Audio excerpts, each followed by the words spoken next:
Hello again. Today we're going to continue our story about Esther. Last week we talked about King Xerxes and how King Xerxes had maybe made a poor decision by having Queen Vashti not be his queen anymore and saying she could no longer come into his presence, that she was banished from being anywhere near him. Well, it didn't take very long before he realized he liked having a queen and he was lonely without her. So he decided that it was time for him to find a new queen. So what he did is he sent out word through the entire kingdom that all of the young maidens who were not married, who were beautiful and lovely to look at, would be coming to him and that he would get to choose a new queen. Now, in the fairy tales, that always sounds like something cool, like in Cinderella, but this was not so cool, because what it would be is that if you were a young maiden and you were thought to be pretty or lovely, that the king would basically spend an evening with you, and if he liked you, you might be considered to be the queen. If he didn't like you so much, you would still not be able to go back home to your parents. You would be part of what was called a harem, which was a group of women who were sort of like spare wives to the king. And so he sent out this decree that all the girls and all the pretty maidens had to come and to his house to be prepared. And what would happen is that they would actually go in for a full year before they'd even meet the king. And for 6 months, they would have all these kinds of special health treatments and all those kinds of things. And then the next 6 months, they would use cosmetics and just basically try to make them look as lovely as possible over the year that they were there before they went to meet the king. And again, they'd have one night to spend with the king. If he thought they were wonderful, great. Otherwise, they went off to be into the harem. And if he thought they were wonderful, he would have to actually request that they come back by name. So it was one of those, like I said, it was a very specific way of making things happen. Well, in that area of what we used to call Babylon, but now is Persia, in that part of Persia, there was a girl whose name was Hadassah.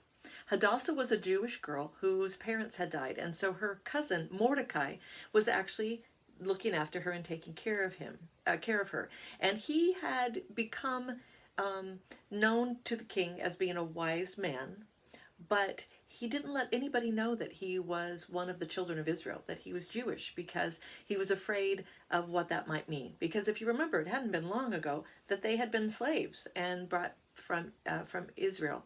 And so because of that, he told Hadassah, when you go to the palace, don't let anybody know that you're Jewish.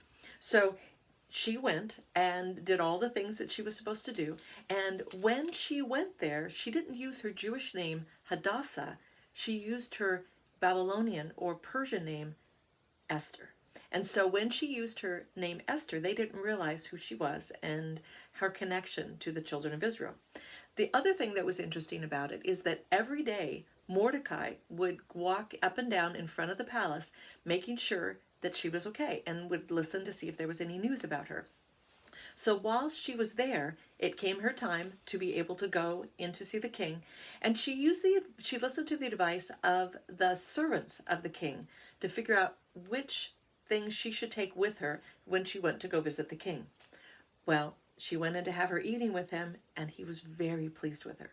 In fact, asked for her back by name and decided that she would be the new queen. So this girl who had been basically a slave was now going to be queen, but the king didn't know her backstory. And so we're going to hang on to that for a little bit. Now, something else interesting happened in the story. Also, Mordecai, while he was waiting and listening to see what was happening with Esther, he overheard that 2 of the king's servants were plotting to kill him. And so because of that, he got word to Esther and said, make sure the king knows this. So Esther let the king know that there was this plot against him. He investigated, sure enough, it was true. And Esther made sure that Mordecai got all the credit for saving the king's life. So, to continue with our story, because it's going to keep on going, guys, is the next part is last week you made King Xerxes. Today, I'm going to have you make Queen Esther. So, Queen Esther, what I did for her is that she also is a spoon in your kit. And once you put her crown on her head, there's some extra stuff you can do to decorate to give her some little bit more jewels.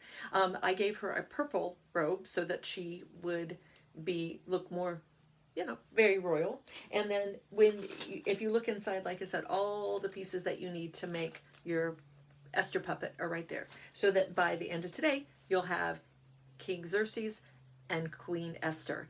And we'll find more out about them next week.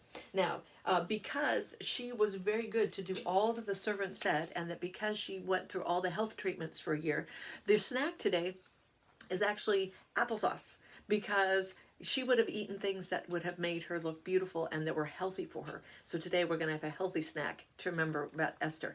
And even though she didn't tell people about the fact that she believed in God, she still trusted in him to do the right thing, and she was obedient even when it was hard. And sometimes we know that sometimes God asks us to do things that might be hard and things we don't want to do, but we'll do them because we know that God is in charge.